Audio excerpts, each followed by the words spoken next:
Quel système de jeu doit être appliqué pour ce match face au Cameroun pour contourner les lions indoptables du Cameroun? Mesdames, Mesdemoiselles et Messieurs, bienvenue sur Célèbre TV Sport, votre source privilégiée pour les actualités sportives en République démocratique du Congo. Nous vous disons bonjour. Le plaisir est pour nous de vous retrouver dans cette nouvelle édition de vos nouvelles. Sur cette chaîne, nous parlons sport dans toutes ses dimensions, et spécialement les actualités les plus chaudes concernant la tanière de léopard, la RDC, ses internationaux et ses binationaux, tout cela dans un rapport de quintessence.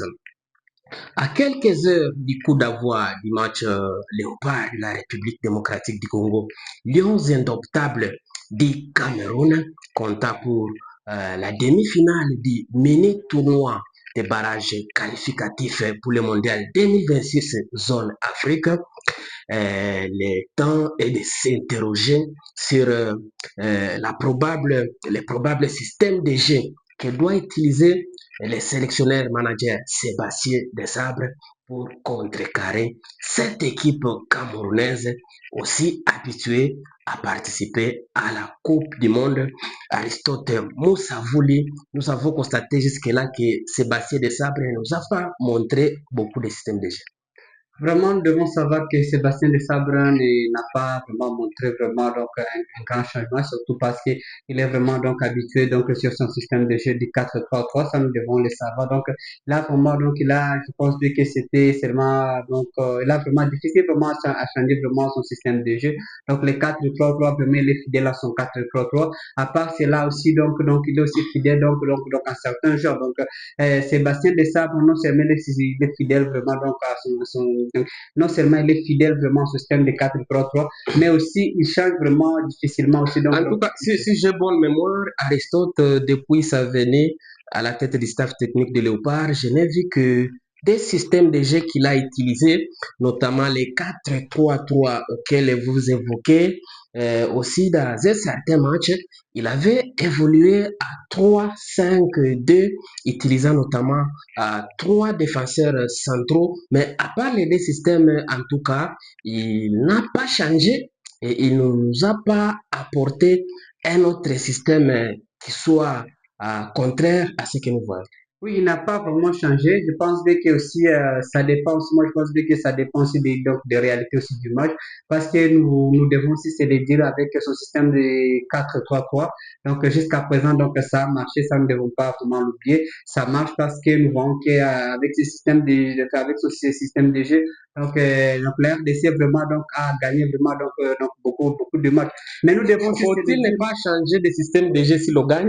Mais si nous devons aussi quand même revenir donc sur ce qu'on dit quand même, si quand même donc les aspects qui sont peut-être Oui. négatifs donc sur ce système de jeu, nous Mm. voyons que vraiment surtout donc au milieu du terrain, souvent vous allez voir que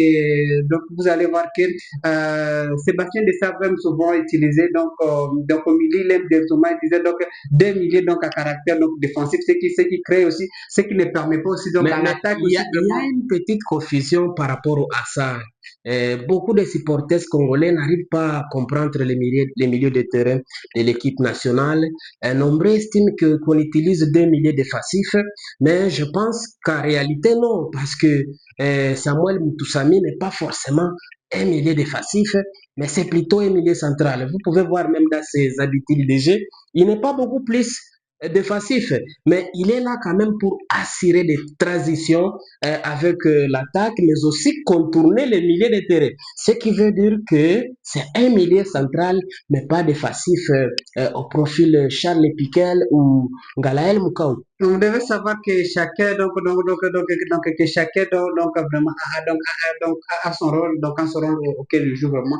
Ça nous ne devons pas l'oublier. Nous devons savoir que Moutou que au-delà vraiment au-delà Moutou Sami donc il est utilisé donc comme un milieu relayeur. Donc c'est ça donc ce que nous devons savoir. À part cela aussi vous allez savoir que aussi que Samuel Moutou Sami aussi il aide aussi la parfois aussi donc à Oui, revenir aussi quelquefois. dans quelques fois il aide aussi la défense. Ça nous devons le savoir. Et il y a aussi donc Charles Piquel aussi, Charles Piquel donc qui est aussi un joueur mais qui est aussi à vocation aussi défensive, ça nous devons le savoir. Mais il faut dire aussi que les systèmes de jeu ou les choix du système de jeu c'est aussi par rapport à l'effectif qu'on a.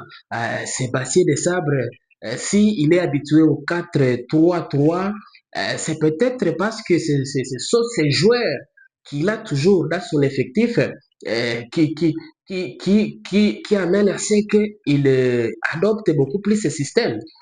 Je pense que aussi que si nous revenons quand même sur la liste auquel vraiment donc Sébastien Desabre a fait appel, si nous regardons vraiment les milieux du terrain, vous allez voir qu'au moins la plupart sont vraiment donc de milieux du terrain donc qui ont qui sont d'abord donc à vocation défensive.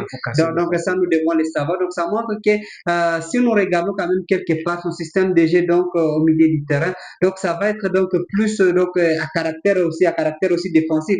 Donc ça nous devons pas s'oublier parce que si nous regardons vraiment, j'ai vu de vraiment bon nombre de matchs auxquels Sébastien Desabre donc a joué vraiment. Il n'aime pas vraiment donc marquer beaucoup de buts, mais il aime aussi pour donc il a vraiment cette attitude de vouloir vraiment conserver vraiment Voilà. conserver vraiment donc le but. Il veut beaucoup plus défendre qu'attaquer. Oui, c'est ça. Alors, on se demande si on n'a pas mis des billes. Donc, on va jouer à vacation défensive sans chercher à marquer.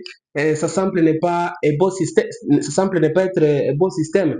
Raison pour laquelle peut-être la RDC est en train de sombrer devant les grandes sélections africaines comme le Maroc, le Sénégal ou encore l'Égypte. Parce que là, la RDC, bien sûr, c'est une équipe actuellement qui se retrouve dans une bonne dynamique, mais il y a des difficultés énormes, notamment au milieu de terrain.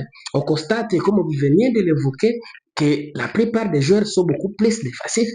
Pourtant, on a besoin d'un meneur de jeu qui soit en mesure de circuler avec la balle, qui soit en mesure de créer des transitions rapides avec la défense, un vrai animateur de jeu. Et c'est ce qui manque à l'équipe nationale, Aristote.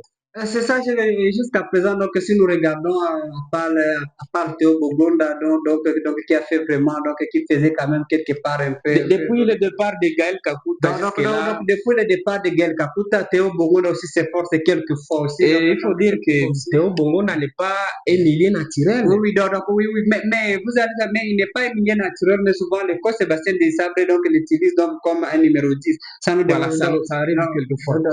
donc, ça nous On devons le savoir. espère qu'avec l'arrivée de Marius Strankens, lui qui est un milieu offensif de métier chez Anderlecht, qu'il pourra apporter une solution à cette difficulté que traverse actuellement l'équipe nationale de la République Oui, démocratique. je pense bien que c'est un genre auquel je suis vu. C'est un milieu de terrain qui est créatif et qui est aussi rapide. Il est aussi à Ça, mesure de donc, frapper de loin. donc, ça c'est parmi donc, ses qualités, ça nous devons le savoir. Espérons en tout cas qu'il viendra donner la solution à ces milliers de terrains congolais qui, selon moi, est à la base des mauvaises prestations, des mauvaises performances face à des grands pays, à des grandes nations africaines.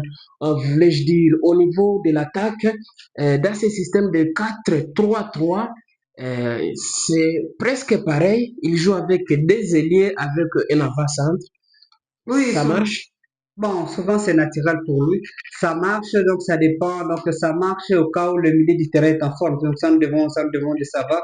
Donc quand vous analysez, quand vous jouez le système de jeu de 4-3-3, donc il faut aussi donc un milieu qui est en forme. Donc ça va permettre.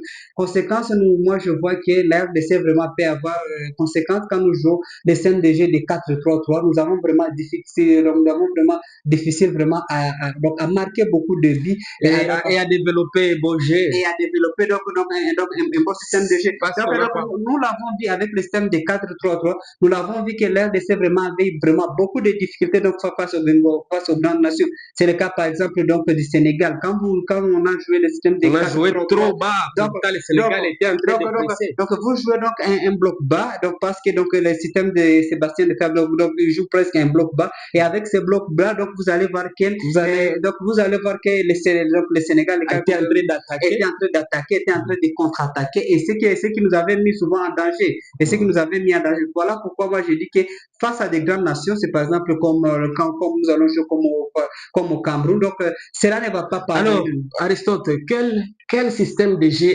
adopter exactement pour ces grands duels d'Afrique centrale face au Cameroun? On revient un peu en arrière, à part le système de 4-3-3, on a vu certains jours 3-5-2. Quelles étaient vos impressions par rapport à ce système-là? Utilisé dans les matchs face au Togo gagné à l'extérieur par 1-0 grâce à une réalisation de Cédric Bakambu.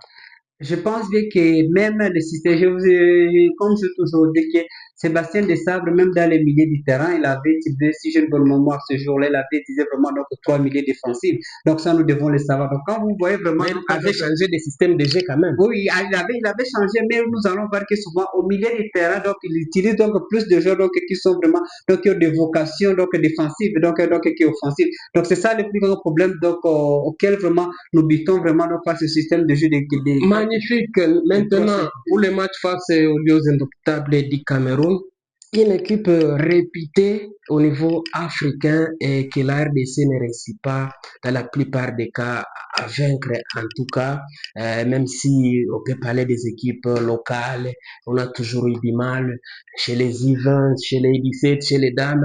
Maintenant, pour ce qui est de la sélection à messieurs, euh, plusieurs matchs, très peu de victoires. Maintenant, il faut un système de jeu qui va en tout cas chambouler l'équipe adverse, surtout que on sait que Kokova, avant de jouer ce match-là, on n'est pas favori, c'est l'équipe adverse qui est favorite jusque-là.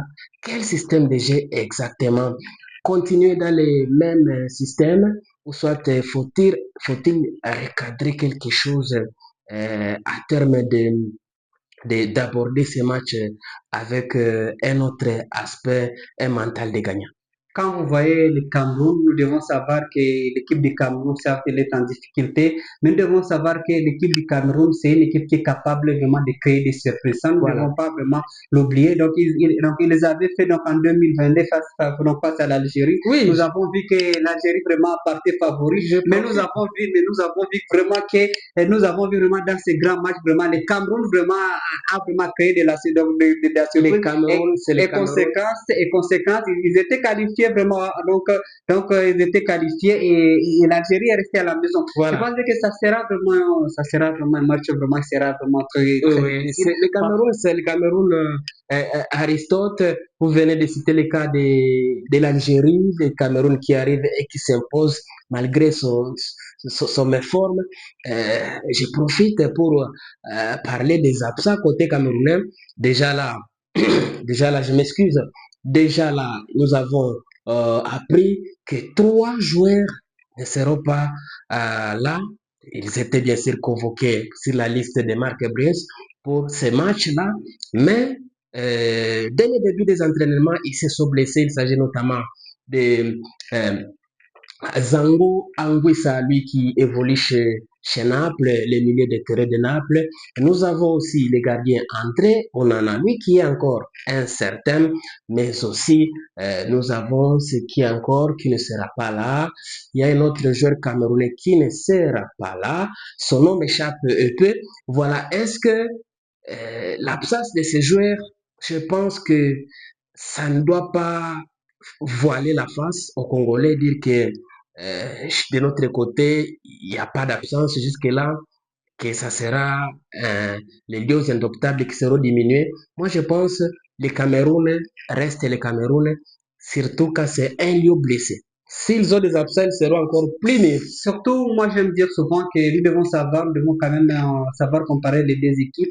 Donc, l'équipe du Cameroun, donc, certes, donc, c'est une équipe, donc, qui ça fait au moins, donc, 2 à 3 saisons qui est vraiment, donc, presque, donc, ce sont presque les mêmes joueurs souvent, donc, ils ont vraiment difficile. Donc, c'est une équipe vraiment qui se connaît bien. Je pense qu'ils n'auront pas vraiment, donc, assez de difficultés donc, sur ce point-là. Pour dire, Et à part cela aussi, l'RDC, c'est une équipe, donc, qui est en, qui est, donc, qui est, donc, qui est en construction. Donc, ça, nous devons le savoir. Mais si nous regardons vraiment, donc je pense que ça ne va pas vraiment handicaper parce que ils ont quand même donc leur maître donc à jouer donc c'est Mbemu.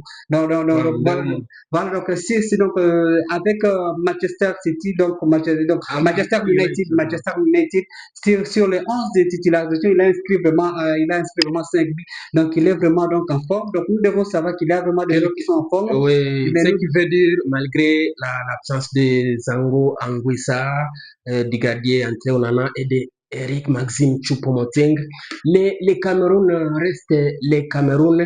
La RDC, en tout cas, ne doit pas se voiler la face. Je pense le système déjà utilisé face à cette équipe camerounaise, jusque-là, Sébastien de Sabre doit laisser le même système de jeu, sauf il doit chercher un milieu créatif pour alimenter l'attaque. Oui, il doit chercher vraiment un milieu créatif. C'est ce que moi j'aime dire parce que la RDC, nous avons vraiment difficile souvent à trouver donc, un bon numéro 10. Donc c'est parmi vraiment donc, des grands problèmes auxquels vraiment la sélection vraiment a, hein. Donc si nous En tout pouvons cas, on espère que Mario Stronkans, lui qui arrive tout nouveau, qui pourra être prêt pour assumer ce poste-là. Il y a aussi Théo Bongonda, comme vous l'avez souligné, qui peut être, qui peut jouer aussi comme milieu offensif. Alors, ça sera la solution idéale pour faire un bon système de jeu face au Cameroun.